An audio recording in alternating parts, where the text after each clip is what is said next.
Well, Heidi ho, my peeps. It is a beautiful, cloudy afternoon here in Central California. We've got rain on the way. Yay! I'm so excited about that. I just want to show you how good I'm getting at living without water. All right, so here's my dishwashing setup. Water's getting a little dirty, but I'll wash my dishes in here. Then I will take over here in this hot water bath that I put on the stove and rinse. It's real simple. Just dunk it for the rinse. Dunk it for the rinse when. And then when I have anything that's real big, like this big bowl or a dinner plate or whatever, all I do is I just hold the item here over it, and then I get a cup and I pour rinse water onto the item, and the rinse water goes back into this little, well, rather large bean pot. Then once I'm all done washing and rinsing, I generally go ahead and drain this out because it's, usually has some greasiness in it. And then I wipe out my sink, and then I take my previous rinse water and I dip it in here for fresh wash water. So in such a fashion, I am continuing to save water because I still don't have any water. Oh man. Okay, so I just finished washing and rinsing dishes. And I'm taking a little break from that. God, I'm having a hard time with words these days. So I haven't talked to you guys since the election.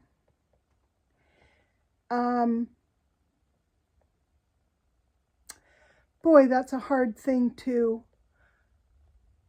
maneuver when you're a content creator. I mean, I'm not a content creator. I'm just some old broad who talks to everybody on YouTube. So, I don't consider myself a professional or even semi-professional content creator. I'm just me. But I didn't trust myself because I have very strong opinions about what has happened. And on the one hand, I'm fighting that, well, gosh, I don't want to offend anybody thing. And that is going against my coyote nature of, hey, you know what? This is how it is. Take it or leave it. Unsubscribe if you have to. Leave hate speech if you want to. I can delete it and block it. I don't care. You do you and I'll do me. So yeah, I don't think I'm really ready to make any conversation about it because I want to talk to you guys about a few other things first. Thing number one, about 2 months ago, my weight started to stabilize. I'm on Ozempic, by the way, for those of you who haven't been following that, and have been for a year and a half now. I stabilized at about 230. I dropped down to about 225 and sort of bounced back up to 229 and back down to 226. And I was hovering in that 225 to 230 range. That went on for maybe 6 weeks. So I decided that I would do something counterintuitive. I mean, this sounds like this is not the right thing to do, but we'll see what happens. I decided to just go off of it for a few weeks. Just not take it, kind of pay attention to how I'm feeling, how's my hunger, how's my anxiety, how's my food noise, how's my behavior, all of that. And then after I was done with that particular month, which was like a week and a half, almost 2 weeks or so, I would refill my prescription for the next month's worth of Ozempic and start again. So I did all of that, and today was my first day of getting back on it.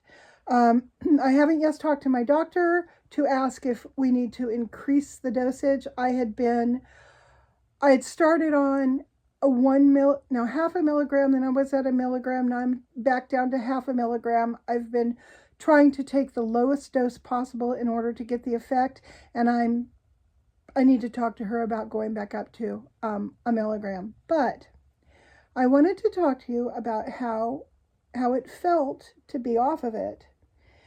It was frightening. Something like Ozempic or weight loss surgery or having your jaw wired shut or whatever it is you're doing to keep the food out of your mouth. Boy, that really becomes, I don't know. It's your safety net. It's your crutch. It's the thing you depend on to accomplish your goal. And it's frightening. The idea of not having that anymore is frightening. However, when I noticed that I was plateauing and having, there was an emotional factor as well. My gut, my little voice in the back of my head said, you need to go off this for a little while. You need to pay attention, and you need to go back on it, and you need to log all of that stuff and talk to your doctor about it. So that is what I am in the process of doing. Now, interestingly, anxiety did not come back. I don't have social anxiety particularly, which I've struggled with my entire life. Well, since puberty, my entire life. Did not come back. I'm still able to get up, hop in the car, go around, go in and out of places on my own, just be a functional human. Which is still kind of new to me because it's only been about a year that I've been acting this way. So that's been okay. That hasn't regressed. Food noise, it increased a little bit, but I won't say that it came back. In other words, I don't wake up, lie in bed and think about getting up and making oatmeal or eating Doritos or putting on my slippers and my robe and driving down to the 24-hour convenience store and getting a payday. I mean, that kind of food noise has not returned. However, I find myself thinking about eating more often than I was before, but I'm attributing that to just general increased hunger. I have felt that. I've felt, gut hunger, not so much mind hunger. It's been more, I'm hungry, I need to eat hunger.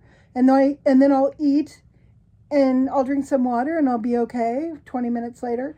But that's happening a lot more often than it was previously. And incidentally, all that was happening when I was on my, having this plateau at 230 pounds-ish. So I don't know, I was thinking maybe a reset might help. Now, today is the first day I've been back on Ozempic. Within 1 hour of taking my first dose for this month, my hunger feelings had changed. I still feel a little hungry, but it's not the same kind of hunger. I'm back to like the Ozempic type of hunger that I can get over. So, I'll keep you informed as how things go as I, work my way through this month and through the rest of the holiday season. Emotionally, 230 pounds is a very weird time for me emotionally. I'm going to pause just for a second, give my arm a rest, and come back and tell you why. Okay, I changed hands. I really need to go find my little selfie stick thing, but you know me. When I decide it's time to do a video, I just plop down wherever I am and do the video. Okay, so 230 is a weird time for me. It's often a time of transition. In previous weight loss experiences I've had in my adult life, when I get down to about 230, that's often where I either start becoming more active with meeting guys and, finding new boyfriends and all that, or it's at that point that I often break up with someone. So 230 is weird for me in terms of romantic relationships.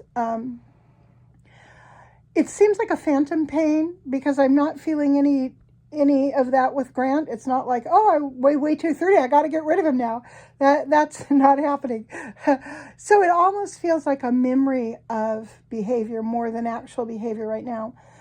Also, 230 is a very interesting weight for me because I am a very sturdy woman. I'm not very tall, but I have pretty medium to medium large bone structure.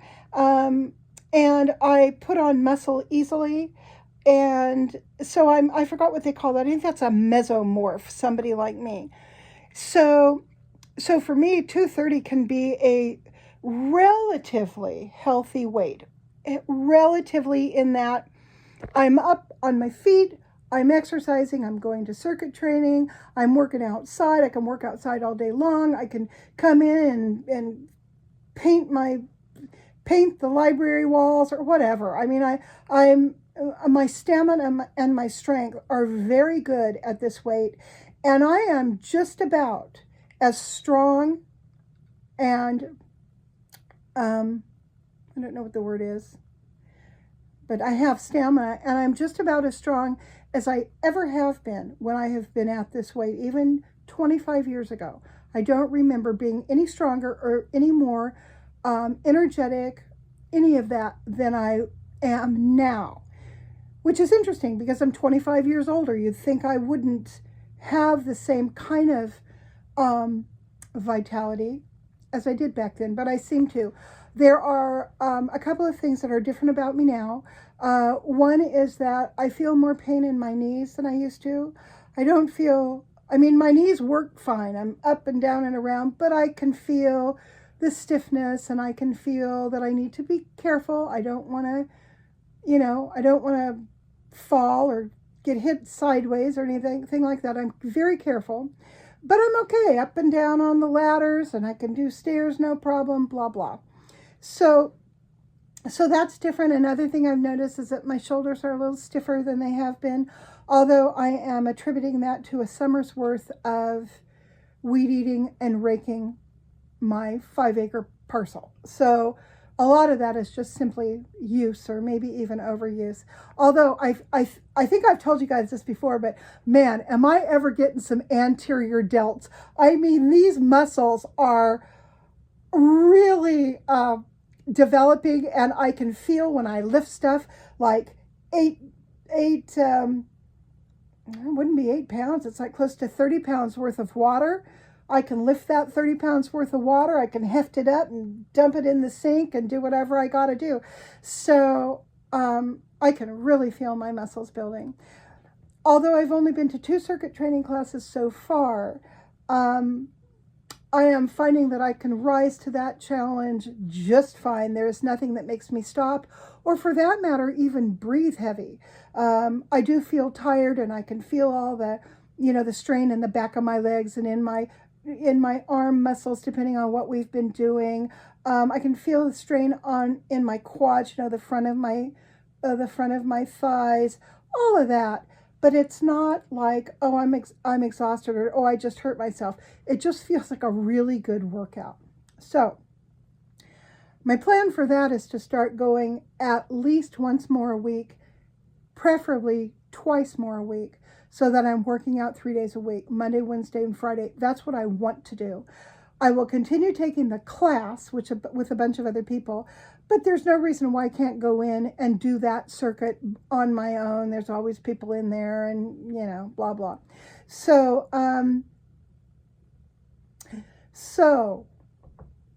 all of that is to say that I'm doing well. I'm doing really well at this weight.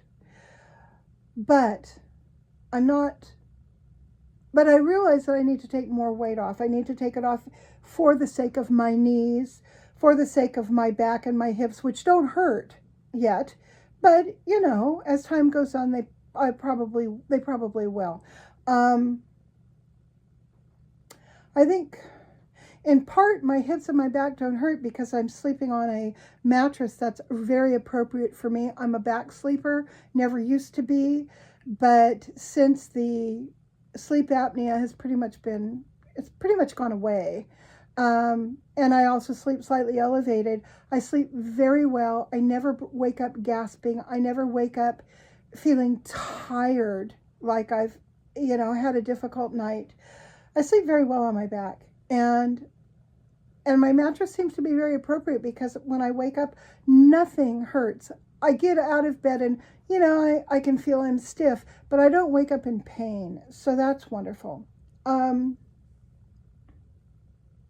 But I still need to get down below 200 pounds. How far below? I don't know. That's going to be a balance of how much muscle I can put on, balanced against how much fat I take off.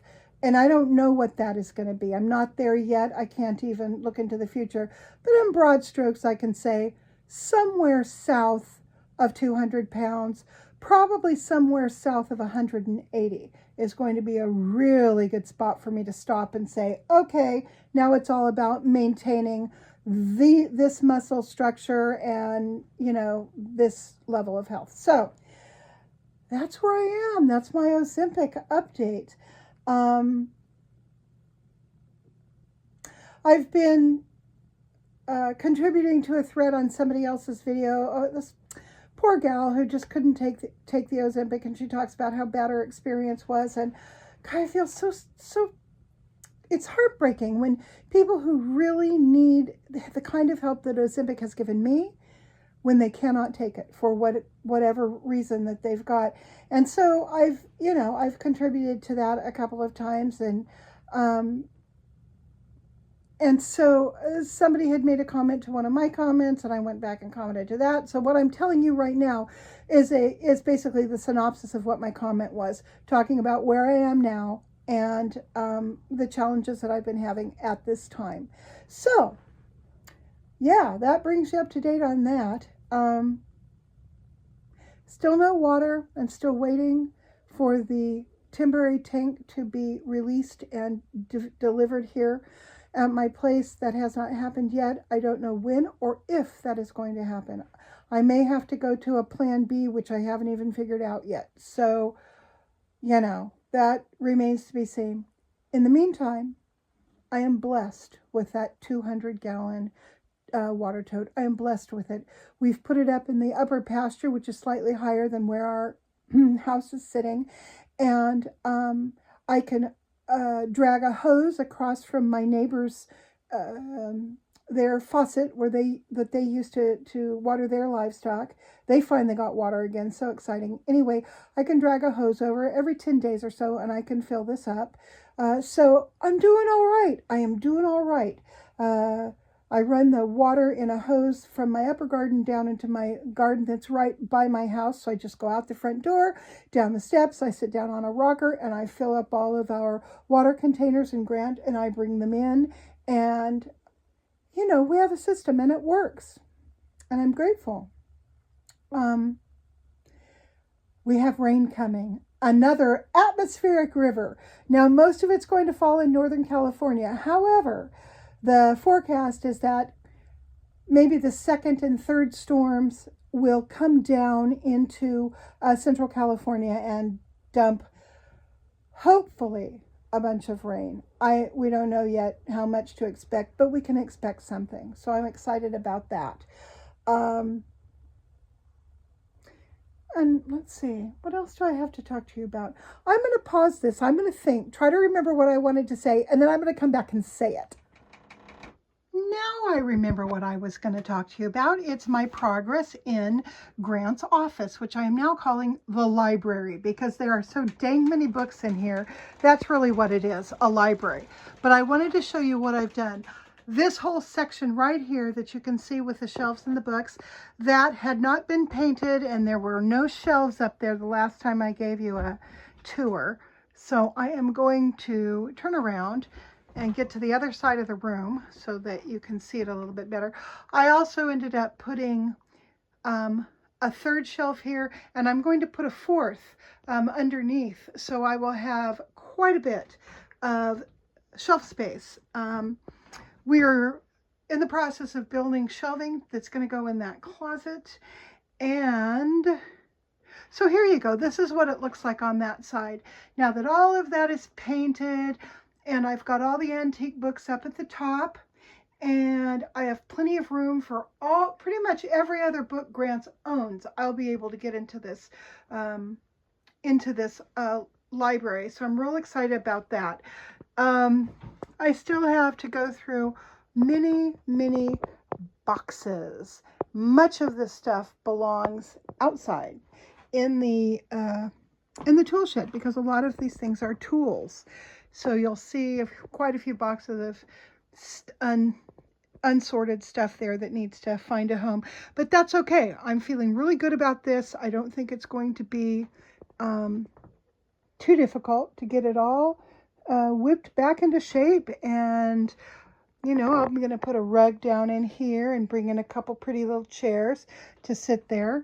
And I think it's all going to work out really well. So I just wanted to give you a look-see at my slow but inexorable progress. Okay, so that kind of brings you up to date on the inside projects. I have another trash pile growing at the corner of my property for the dump.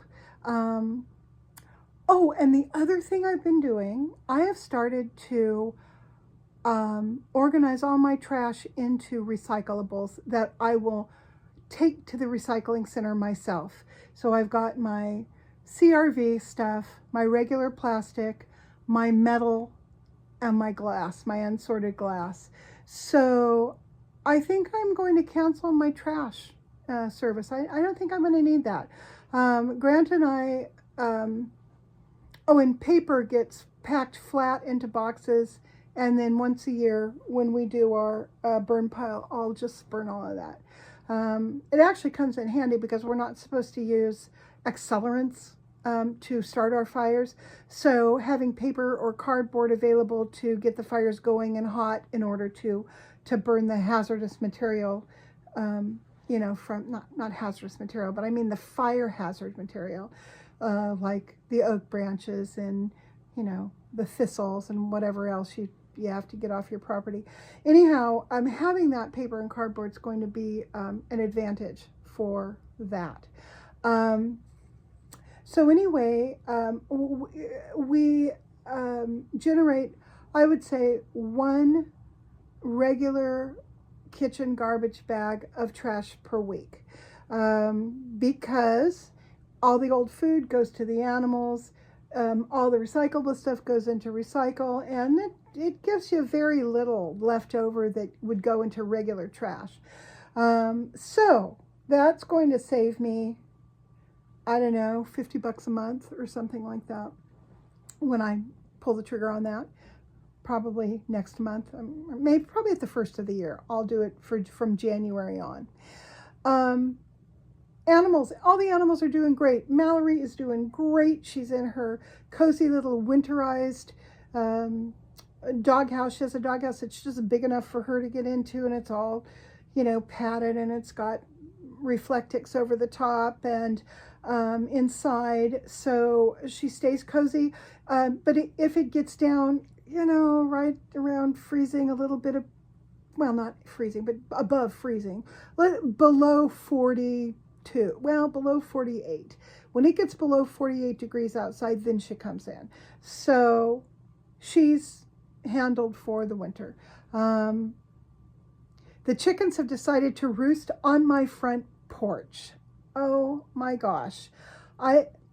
They've picked this one spot out in the corner. They roost up there, and I get chicken poop that has to be wiped off, brushed off, squirted off, which I can't do because I don't have a hose. And so I was telling Grant, we have got to fix this situation.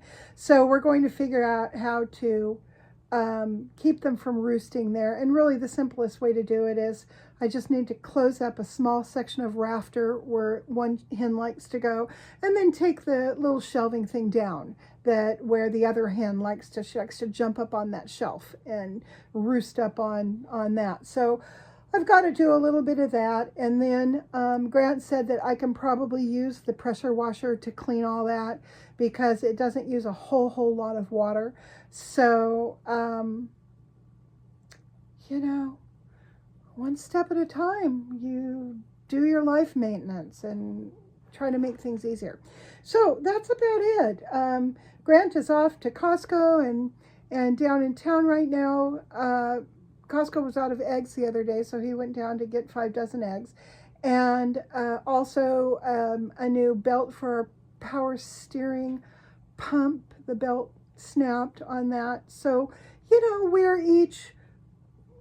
we've got our shoulders to the grindstone and we're taking care of business right now and working our way into winter. So I believe that's about all of the stuff I needed to talk to you guys about. I hope you guys are all doing really, really well. At some point I will be able to talk about the election, but it's still too close. And I still haven't really wrapped my mind around what I am going to eventually need to say. So I'm tabling that for right now. All right. I'll talk to you guys later. Bye.